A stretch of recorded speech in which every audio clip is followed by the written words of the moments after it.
Top Vlog. Like, share, comment. And subscribe. Okay, magandang araw mga kapalit. Dito po tayo sa Barangay Nahawan, Sitio Riverside.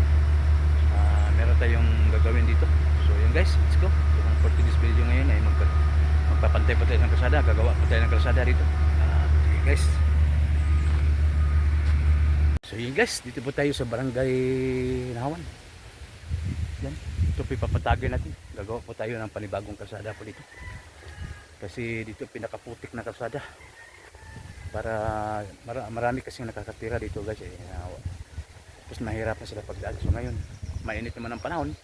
Kaya gawin natin ngayon dito para yung mga tao masisiyahan na rin sa pagdadaan na hindi na maputik at maayos na po yung daan. Guys. Yan po. Ito po yung kalsada ang gagawin natin. May mga panambak na po. Maganda yung panambak nila kasi hindi maputik ng klaseng lupa na to. Yan. Yan guys. Pisahan na natin to pag patag at sisimentuhin daw to. Yan. Guys.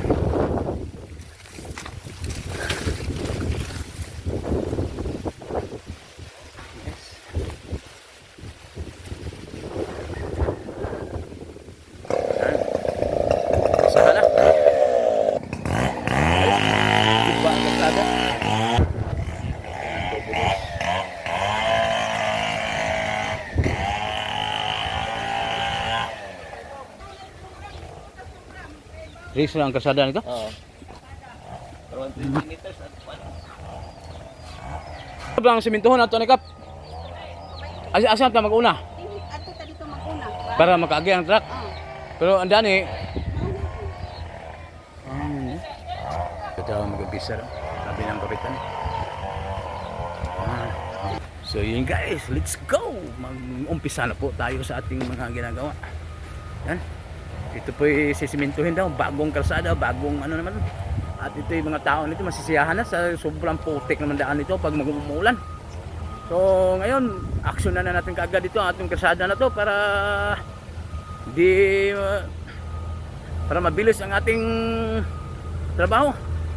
Yan guys, yan, sisimentuhin po to. So update ko na lang kayo mamaya. Let's go! So yun guys, umpisa na po tayo sa ating gagawin. Yan. Gawin natin dito ay papatayin mo muna ito bago natin painalon.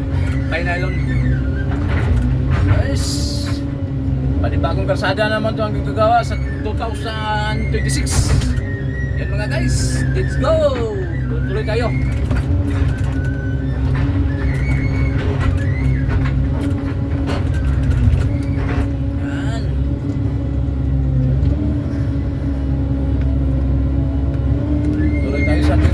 Gagawin.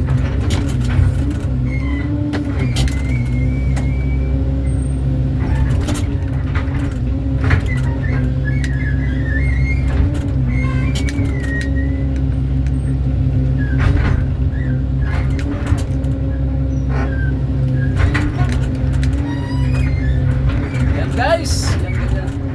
Papantayin ang hangin muna natin ito.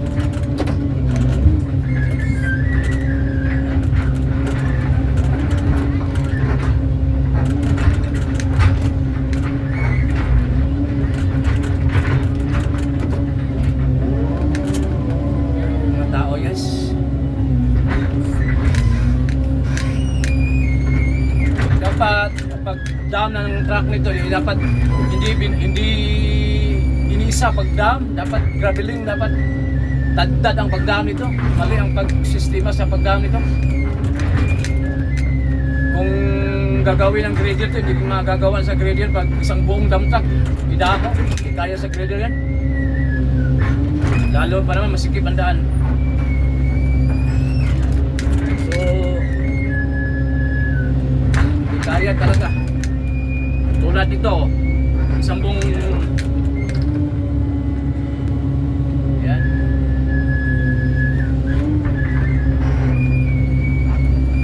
Sabunan ko na lang. Sabi lang ko ng dam nga, hindi man ako nag-dam sa dump truck niya. Hindi ko naman kasalanan nga pag-dam yan. Sabi na may-ari nagsisit ng bahay daw doon dito banda sa gilid daw. Eh paano yung natabunan yung bulaklak nyo? Hindi ko na kasalanan yun. Hindi mo na ako nagdaang yan. Hindi ako nagdaang yan.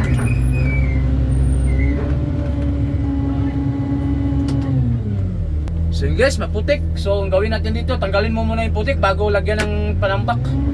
Yan ang diskarte niya. Kasi pag hinahalo mo yan ng ito, pag hinalo mo ng sa putik itong tuyong panambak, eh ano siya, gawing lugaw. Kaya tanggalin mo muna yung ano natin ito. Tinanggal mo muna natin yung putik bago nilagyan ng lupa na tuyo, yung panambak. Kasi pag inilagyan mo dito kaagad, wala. Ano lang yan, magawang nilugaw. Tama, maapil o nilugaw na lang. So gawin, tanggalin mo muna to. Yan. Yung putik na yan, tanggalin mo muna bago natin lagyan ng tuyong lupa or panambak. Yan. Pati tayo ng konti. Pati dito, tanggalin mo itong basa na lupa o putik na lupa. Yan, tanggalin mo muna yan bago tayo magdakot ng lupang tuyo. Yan, bago tayo lagyan ng panambak para hindi siya mahalo ding putik. Tanggalan natin. Pagkatapos natin tanggalin yan, dito natin ilagay yung panambak. Yan, so ito na, yan, tinanggal naman ang putik. Ito naman natin ilagay yung lupa na panambak. Yan, diba? Maganda ang kung ano yan, ang kalabasan pag tinanggal mo yung putik. Kasi yung iba hindi tinanggal yung putik kasi may panambak, dito lang halo, wala yan, 75 yan. Ano tayo, mapupuna tayo dyan. Ang gawin na, tanggalin muna yung putik bago lagyan ng lupang panambak para matibay talaga ang pagkagawa. Hindi sa mas mahalo sa putik. Yan. Guys, para meron na kayong natutunan sa paano pag diskarte nito sa paggawang kalsada. Tanggalin mo na yung putik bago natin tapakan ng tuyong lupa. Yan. Yan guys.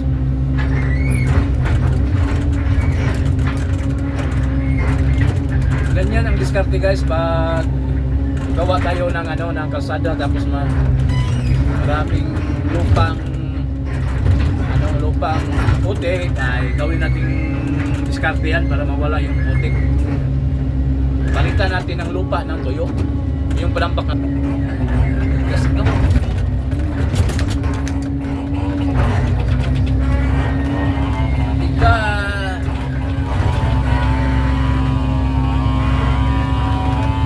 Kasi puno ng iyok.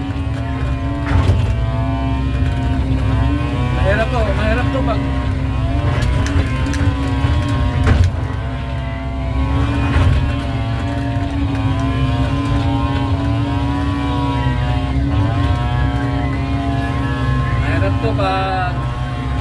kain. Mas mabuti pa papatumbahin mo ako ng niyog. Kung mo akong hukay pa ko niyan matagal. Pagtumba ng niyog madali lang pero kasama pa puno. Pero pag hukay ng puno matagal.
guys, pinisunan ko guys, yan. Maganda na po guys, yan. Hindi na pa mahirapan ng ating mga kababayan po dito sa ating mga maglalakad at lalo na sa mga produkto galing bundok. Yan ang pinaka-importante sa ating mga kababayan dito. Na hindi na po sila mahirapan, hindi na po sila maglalakad, papasok na po ang motor po dito. Yan. Napakagaling yung barangay captain dito at nag-iskaso talaga sa mga barangay road ng ating mga kababayan ay hindi na po nahirapan sila. Lalo na mga estudyante, lalo na mga matanda maglalakad dito at hindi na po sila mahirapan. Yan, pinupiso na po. Yan guys, kinukumpak na sa ating operator.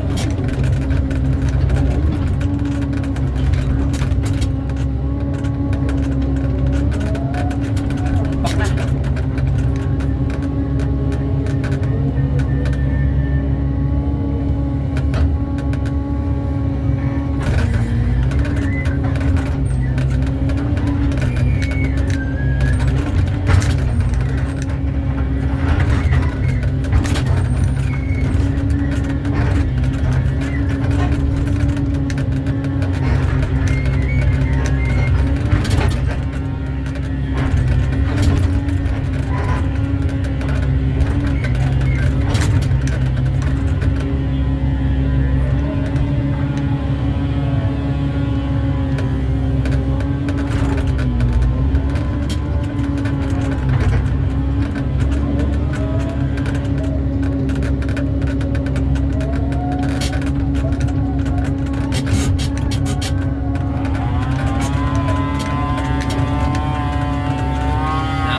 So yun guys, ito na po yun guys. Yan guys, tapos na po, pantay na po.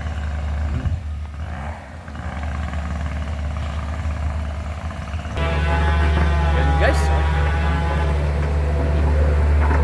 Yan.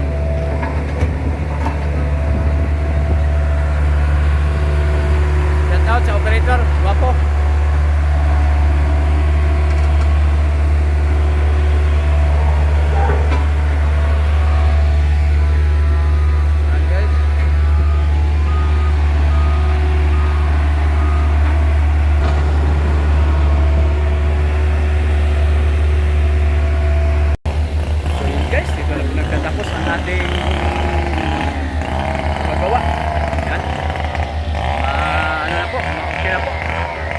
Maraming salamat sa lahat ng nanonood.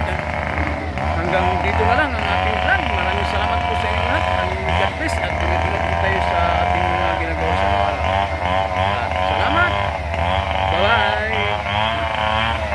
Coffee Vlog Like, share, comment. and subscribe.